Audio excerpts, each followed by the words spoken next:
দুনিয়ার জমিনের মধ্যে বসে যদি তুমি একবার পড়ো সুবহানাল্লাহি ওয়া বিহামদিহি,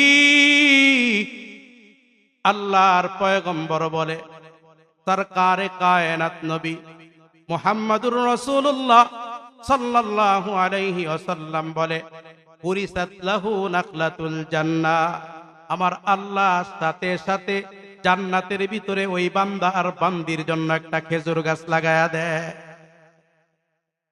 এ বিটি বাড়ির মুসলমান, আল্লাহ খেজুর গাছ লাগাবে, এই খেজুর গাছে ফল ধরব কি ধরব না? ফল ধরলে ময়মনসিংহের মাটির মতন ফল হবে না, জান্নাতের মাটির মতন ফল হবে। কেমন ফল হবে রে মুসলমান? আল্লাহর পয়গম্বর বলে, দুনিয়ার আপেলের মতন দেখবা জান্নাতের ভিতরে আপেল আছে। ওই যে তোমার জন্য হুর থাকবে, গেলমান থাকবে, এই হুর গুলা জান্নাতের ভিতরে আপেল পরিবেশন করবে, খুরমা খেজুর পরিবেশন করবে। আর মুক্তাগাছার মানুষ, ময়মনসিংহের মানুষ বলবে, কিরে এই আপেল আর খুরমা খেজুরের জন্য বুঝি আশরাফি ডাকাত থেকে আসবে, কুয়াশার ভিতরে মাটির উপরে বৈশা ছিলাম নাকি? এটা তো আমাদের ময়মনসিংহে বাইপাসের ভিতরে পাওয়া যায়, তো এই আপেলটার মতন দেখা যায়। আমার আল্লাহ কুদরতি জবান দিয়া ডাক দিয়া বলবে, রে বান্দা, ময়মনসিংহে বাইপাসের দোকানের ফলের মতন দেখা যায় ঠিক আছে, কিন্তু ফলটার ভিতরে একটা কামড় দিয়া দেখ। আল্লাহ তাআলা ডাক দিয়া বলে, হাদিসে কুদসির ভাষা, বান্দা যখন আপেলটার ভিতরে কামড় দিবে, সঙ্গে সঙ্গে 70 প্রকার স্বাদ তার মুখের ভিতরে ঢুইকা যাবে। আরো আস্তে কোন সুবহানাল্লাহ। দুনিয়ার কোন বাবুর্চি আছে কিনা এমন একটা খাবার খাওয়াবে, একটা খাবারের ভিতরে 70টা স্বাদ প্রবেশ করবে? এমন বাবুর্চি দুনিয়ার ভিতরে জন্ম হয়েছে কি? এমন বাবুর্চি দুনিয়ার ভিতরে হয় নাই। কিন্তু আমার আল্লাহ তোমার জন্য আর আমার জন্য জান্নাতের ভিতরে এমন গাছ লাগাইবে, দেখবা সৌদির খেজুরের মতন দেখা যায়, বাংলার খেজুরের মতন দেখা যায়, কিন্তু যেই মাত্র তুমি কামড় দিবা, এক এক সাইডের স্বাদ এক এক রঙের হবে। সুবহানাল্লাহ। বান্দা তখন খাইতেই থাকবে, খাইতেই থাকবে, এমন খাওয়া খাবে মনে হবে যেন ফল থাইকা ফলের যে সালটা আছে, এই সালটার স্বাদ মনে হয় বেশি হবে। সাল পঞ্জত্ব খাওয়ার জন্য চাইবে। আমার আল্লাহ বলবে, বান্দারে, তোরে সাল খাওয়ার জন্য আমি মাহফিলের মঞ্চের ভিতরে নেই নাই, মাহফিলের মঞ্চের ভিতরে নিয়েছি তোরে আমি ফল খাওয়ানোর জন্য। সুবহানাল্লাহ। ও মুসলমানের জন্য যতক্ষণ দুনিয়ার জমিনের ভিতরে থাকবো সুবহানাল্লাহ বলবো তো ইনশাআল্লাহ। মুসলমান বন্ধুরা রে আমার, আজকে সকলের হাতে হাতে অ্যান্ড্রয়েড সেট আছে, জোরে বলেন ঠিক কি ঠিক না? এই অ্যান্ড্রয়েড মোবাইল দিয়া এমন কোন গুনাহ নাই যেই গুনাহটা করা যায় না। মসজিদের মুয়াজ্জিন বলেন, কিছু কিছু মুয়াজ্জিন আছে গুনার সাথে জড়িত। মাদ্রাসার হুজুর বলে, মাদ্রাসার হুজুর আছে গুনার সাথে জড়িত।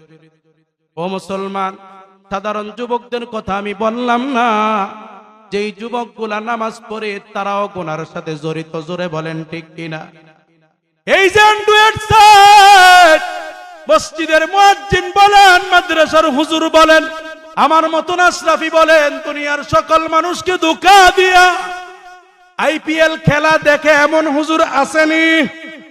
জোরে কথা কন না কেন? আইপিএল খেলা দেখা না জায়েজ, না জায়েজ? এ মুসলমান, দুনিয়ার মানুষকে ধোঁকা দিয়া, রুম তালা মারিয়া, ইয়ারফোন কানের ভিতরে লাগিয়া তুমি খেলা দেখলা। তোমার এই আজান দ্বারা কেমন করে মসজিদের ভিতরে মুয়াজ্জিন মুসল্লি আসবে? বেলাল কণ্ঠ ছিল না, বেলাল আজান দিলে মসজিদের মক্কাতুল মুকাররমার মানুষগুলা ঘরের ভিতরে থাকতে পারতো না। জোরে বলেন ঠিক কিনা? এ মুসলমান, ইতিহাস প্রমাণ করে আল্লাহর পয়গম্বরের এই প্রাণপ্রিয় সাহাবীরা, আল্লাহর পয়গম্বরের নাম আশহাদু আন্না, আশহাদু শব্দরা উনি উচ্চারণ করতে পারতো না, আশহাদু বলতো। এরপরেও উনি আল্লাহর পয়গম্বরের জবান দিয়া উনি মুয়াজ্জিন হয়েছে। আল্লাহর পয়গম্বরের মসজিদের মুয়াজ্জিন। ওই বেলালের সম্মান কত বেশি! বেলালের কণ্ঠ নাই, বেলালের বংশ পরিচয় নাই, বেলাল দেখতেও সুন্দর নয়, কিন্তু আমার আল্লাহ তার এত বেশি পছন্দ করেছে।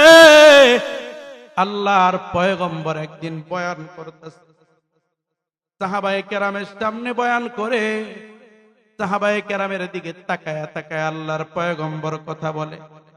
এমনি সময় পয়গম্বর ডাকদা বলে, কে রে, এমন আমল কর যার আমলের বদৌলতে দুনিয়াতে পা দিয়া হাঁটলে দুনিয়ার পায়ের আওয়াজটা জান্নাতের ভিতরে গিয়া লাইগা যায়। একটা সাহাবীর দিকে তাকাইয়া পয়গম্বর কথা বলে, ওই সাহাবী দাঁড়িয়ে ডাক দিয়া বলে, ইয়া রাসূলুল্লাহ, ইয়া হাবিবাল্লাহ, ওগো আল্লাহর পয়গম্বর, আমি তো গোলাম, আমার তো এমন কোনো আমল নাই, আপনি আমার দিকে তাকান কেন? আমি তো এমন কোনো আমল করতে পারি না। পয়গম্বর ডাকদা বলে, বল কি এমন আমল করছো যে আমলের বদৌলতে দুনিয়ার জমিনের ভিতরে হাঁটলে পরে তোমার পায়ের আওয়াজ গিয়া জান্নাতের ভিতরে লাইগা যায়, বলো। সাহাবী ডাক দিয়া বলে, হুজুর গো, আমার এমন কোনো আমল নাই, আমি মানুষের বাড়িতে কাজ করি, আমি অন্যের গোলামি খাটি, আমি কেমন করে আমল করব গো? আল্লাহর পয়গম্বর বলে, আর ঘুরাইস না, বল, আমি শুনতে চাই, আমার উম্মতদেরকে আমি আমলটা দিয়া যাইতে চাই, বল তুই কোন আমলটা কর। এমনি সময় সাহাবী ডাক দিয়া বলে, ইয়া রাসূলুল্লাহ, ইয়া হাবিবাল্লাহ, ওগো আল্লাহর পয়গম্বর, আপনি একদিন আমাদের মাঝে নসিহত করতে গিয়া, ওয়াজ করতে গিয়া, দিনের আলোচনা করতে গিয়া একটা হাদিস বলেছেন, আপনার কোন উম্মত যদি আমার আল্লাহ ওযু করার অনুমতি দেয়, যদি সে ওযু করতে পারে, ওযু করার তৌফিক যদি আল্লাহ দেয়, তাহলে সে যেন 2 রাকাত নামাজ আদায় করে শুকরিয়া তান। এই নামাজটাকে তাহিয়াতুল ওযু বলে। আল্লাহর পয়গম্বর গো, ওই দিন থেকে যখনই আমি ওযু করি, আমি সাথে সাথে 2 রাকাত নামাজ আদায় করি। আল্লাহর পয়গম্বর ডাকদা বলে, বেলাল রে, আমার আল্লাহ তোর এই আমলটারে এত বেশি পছন্দ করেছে, এই আমলটার বদৌলতে আমার আল্লাহ তুই জমিন দিয়া হাঁটলে পরে তোর পায়ের কদমের আওয়াজটা জান্নাতের ভিতরে লাগায়া দে। আমরা কারা কারা পারবো, যখনই ওযু করার সুযোগ হবে তখনই 2 রাকাত নামাজ আদায় করব? কারা কারা পারবো? 2টা হাত উঠাই দেখি।